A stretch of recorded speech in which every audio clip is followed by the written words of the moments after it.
Hello friends, welcome to Khushi Tricking class. Today we are reading about synonym and antonyms for RS Mains, SSC 10+2, MTS, STC, B.Ed और LDC। मतलब जितने भी exams जिनमें English के question आते हैं उनमें मिनिमम 5 या मैक्सिमम 10 वर्ड्स पूछे जाते हैं। मोटिवेशन लाइन है, ये मंजिलें भी बड़ी जिद्दी होती है, हासिल कहाँ आसानी से होती है, मगर वहाँ तूफान भी हार जाते हैं जहाँ कश्तियां अपनी जिद पर अड़ी होती है और समंदर पार कर जाती है। असिस्ट, देखो असिस्ट तो ऐसा है, हो गया यार, कैसे? असिस्टेंट, असिस्टेंट असिस्टेंट बोलते ना, ये सहायक है, हो गया यार। या अभी अभी अपन ने पढ़ा ASS पेन गधा, और इस पर बैठेंगे तो उससे अपने को हेल्प मिलती नहीं मिलती? गधे पर बैठने से हेल्प मिलती है, वो एक अलग बात है। पर असिस्ट याद कर लो, help, support, aid, abet, cooperate, back करना, रिलीव करना, ये इसके क्या हो गए? सब सिनोनिम्स हो गए। अपोजिट, किसी के बीच में हिंडर करना, अपोज करना, थ्वार्ट, विरोध करना। ऑब्जेक्ट यानी बोलते हैं ऑब्जेक्शन होगा, योर ऑनर, कोर्ट में जज के सामने। प्रोटेस्ट, धरना वगैरह। बैन, किसी को रोक देना। प्रोहिबिट, निषेध है, प्रोहिबिट, फॉरबिडिंग, मना करना। रिफ्यूज, मना करना। रेस्ट्रिक्टेड कोई चीज होती है, सेंसर है, एम्बार्गो है, सप्रेशन मतलब दबाव, मतलब रुका हुआ है। फिर नया है एक और, एश्योरेंस, नया वर्ड, इसको बोलते हैं आश्वासन, भरोसा, बीमा, बोलते हैं ना, अश्योर कर दिया, गारंटी दे दी, प्रॉमिस कर दिया मैंने उसको। सर्टेनिटी, बिलीव करना। प्लेज मतलब एक कसम लेना, तो प्लेज से प्रार्थना भी होता है। वारंटी, कंडीशन, स्थिति, शर्त, बिहाफ। तो कसम से यहाँ पर देखो स्वेयर, एक वर्ड और आ गया, आई स्वेयर। ओथ भी एक शपथ होती है। बिहाफ बोलते ना, behalf my father. Condition, surety, compulsion, trust, reliable, ये सब वर्ड, अश्योर। 8 10 20 वर्ड, 50 60 70, मतलब 100 125 वर्ड या 150 वर्ड होंगे जो अपने एक स्लाइड से करते हैं। तो बताओ इजी होता है कि नहीं होता है? ऑकवर्ड, ये तो एक बोलते हैं ऑकवर्ड लगता है, अगली, बुरा लगता है, तो इसको भद्दा, बुरा, बेढंगा, कुरूप, बदसूरत, उनके लिए। तो ये वर्ड अभी कल परसों पढ़ रहे थे तुमने, अमेजिंग, और सारे देखो, marvellous, fabulous, fantastic, elegant, charming, dextrous, beautiful, pleasing, ये सब अपोजिट है इसके। क्योंकि बद्दे वाले में तो ये आएंगे, देखो, टायरिंग, अगली, बोरिंग, क्लमजी, कम्बरसम, इनेप्ट, अगली।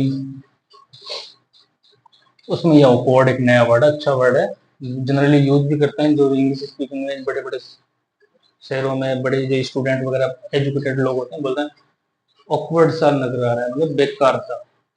अगली तो जानते ही हैं, पढ़ते ही हैं अपन। तो ये कलम जी है, कलम को कैसे आते हो देखो, कलम जलने पर बेकारी लगेगी, हो गया यार। टायरिंग, टायर बेकार ही होते हैं। ग्रेस, ग्रेस लगाओ, तो ये भी कोई चीज बेकार होती है तो उसमें अपन ग्रेस लगाते हैं। कम्बरसम, कम बर सम, तो कुछ कम बुरा, कुछ कम बर, तो कुछ कम बुरा है, मतलब बुरा है। इनएप्ट, इसको कैसे याद करोगे?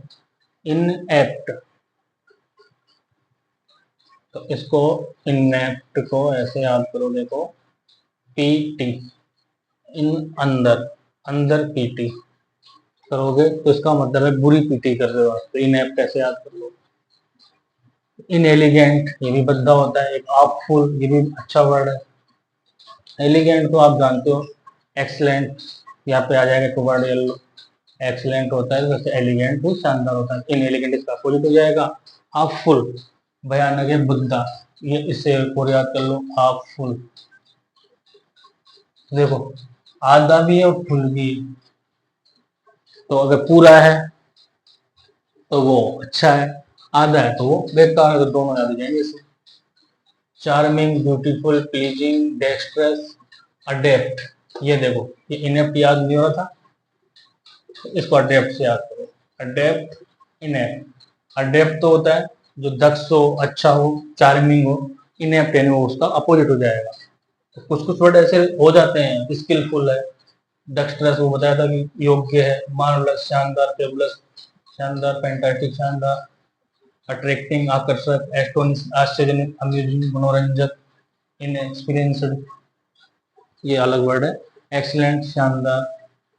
तो 20, 30, 40, 60, 70, 80 मतलब 100, 125 या 150 वर्ड इसमें एक स्लाइड से अपन ने किए हैं। ऐसे मतलब खेलने लग जाएंगे, मैं जैसे खेल रहा हूँ आपके सामने, वर्ड निकलते जा रहे निकलते जा रहे हैं।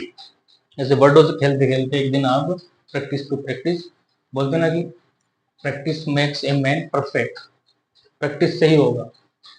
जैसे मैथ में प्रैक्टिस करते हैं वैसे जितने वर्ड्स आप, मैं तो ये भी कहूँगा साथ साथ जैसे आप कोई बुक पढ़ रहे हो तो अच्छी बात है, याद कर रहे हो कहीं नोट्स वगैरह से, लेकिन जैसे मैंने एक बुक बताई थी आपको अरिहंत पब्लिकेशन की, रमेश तोलानी की बुक है, ये देखो ये रखी हुई है, इसमें इतने अच्छे से रखे हैं, देखो बहुत सारे वर्ड है, मैं इसी बुक से लिखता हूँ ये एग्जाम के हिसाब से, कौन कौन से एग्जाम्स में आए हुए हैं सारे, लास्ट में पेपर भी दे रखे हैं, और इसमें 4 सेक्शन बना रखे हैं। पहले में एसेंशियल है, मतलब जो अपने को जरूरी वर्ड है आसपास के, मतलब जो अपने लिए कंपलसरी है। फिर इंटरमीडिएट, इंटरमीडिएट का मतलब है जैसे 12th लेवल के, एडवांस थोड़े BA लेवल के, सुपरनट्स जो एग्जाम्स के पॉइंट ऑफ व्यू से एक होते हैं, मतलब लेवल के होते हैं, तो 4 डिवाइड कर देते हैं, इजी, फिर थोड़ा हार्ड, फिर थोड़ा हार्ड, फिर और हार्ड। फिर इसमें सबसे बड़ी बात क्या है, दिख पा रहा होगा आपको ऐसे, ये वर्ड दिया, 4-5 हिंदी और 6-7 अर्थ देंगे, तो सिनोनिम्स भी कम से कम 8-10 देंगे। तो जितने आपको इजी इजी है वो याद कर लो, टफ वाले को छोड़ दो। फिर एंटोनिम्स भी 3 या 4 या 5 या 8-10 देंगे। तो बताओ एक वर्ड से कितने वर्ड कवर होते हैं, कम से कम मिनिमम 10-12 वर्ड तो होते ही होते हैं, उनमें से 3-4 याद रहते तो अपने को कहाँ नुकसान है।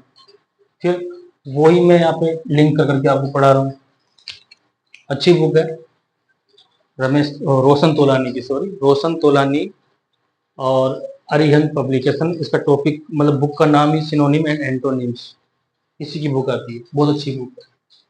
इसके अलावा डिक्शनरी छोटी पॉकेट साइज वाली भी होती है, और अगर बड़ी डिक्शनरी जो होती है ऑक्सफोर्ड की, ऑथेंटिक आती है, ऑक्सफोर्ड वाली अगर वो हो आपके पास, वास्तव में इंग्लिश को इम्प्रूव करना है या आपको वोकेब अच्छा करना है, तो वो जो ऑक्सफोर्ड की जो डिक्शनरी आती है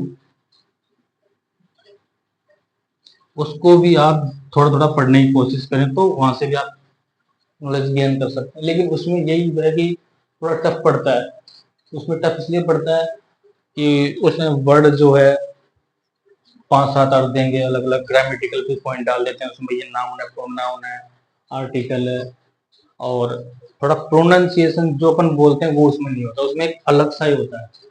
फिर अपन सोचते हैं यार अपने आज तक ये पढ़ा है, टीचर्स ये बोलते हैं, तो वहां पे थोड़ी दिक्कत आती है, एक ग्रामेटिकल पॉइंट से, एक प्रोनाउंसिएशन। फिर दूसरा उसमें इंग्लिश टू इंग्लिश में दे रखा होता है आगे, लैंग्वेज में समझा के, पर फिर भी ऐसे पढ़ते पढ़ते ऑक्सफोर्ड से थोड़ा सा प्रैक्टिस हो जाती है, वर्ड नॉलेज बढ़ती है, पढ़ना चाहिए। एक बार पढ़ोगे, 2 बार पढ़ोगे, 3 बार पढ़ोगे, 4 बार पढ़ोगे, ऐसे 8-10 बार निकाल लोगे अगर अपने साल 6 महीने में, तो अच्छी इंग्लिश हो जाएगी।